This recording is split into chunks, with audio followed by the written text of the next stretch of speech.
back with Gary Lilly, Director of Schools for Bristol, Tennessee City Schools, to talk with him about snow and weather-related school schedule changes. I happen to know this is a topic that gets a lot of attention this time of year. So tell me, what does a typical morning look like for you if there's snow or the threat of snow? So it really depends on we look at the forecast to determine might we have a incident that we really need to be on top of.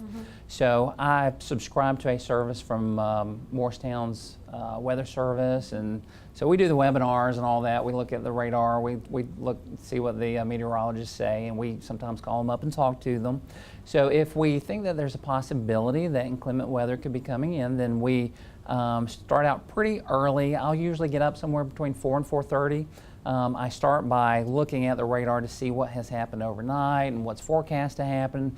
And then we really go out and ride roads, because we found that that's really the only true indicator of the conditions. You really need to see them, because it can be quite different when you're talking about what happens in the mountains of Johnson County and here in our city. And we're very blessed. Our city does a phenomenal job clearing roads and working them. So I feel like often we're able to go probably when other people can't, just because our city does such a tremendous job clearing the roads. Well, we talked about snow a little bit, but are there cases where we might close with extremely low temperatures, and how does that work, and what factors go into that decision? That's a great question. So if the temperatures are really low, then it's possible that we would be on a delay. And there are several things that go into that.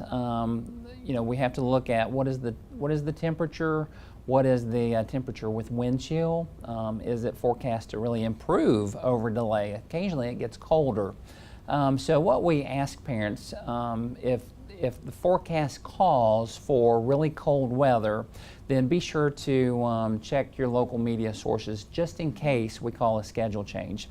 There is a misconception that at a certain degree range, single digits or whatever, that will be on a delay, and that's really not part of the procedure. It's just to be sure to look, because the last thing we ever want is for someone to not think about that and then let their child off at a school when we are on a delay, and maybe it's not calling for snow, but it's just very cold.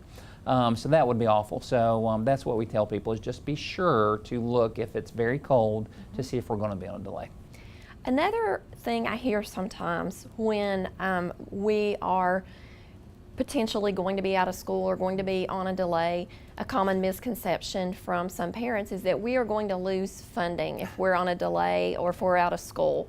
Tell me, is that true? Sure. No, it's really not true. We do have to let the State Department know if we don't go because of inclement weather. Anytime there's a difference in our published school calendar, but we don't lose funding. There are several ways you can find out about schedule changes in inclement weather. You can visit our website at btcs.org.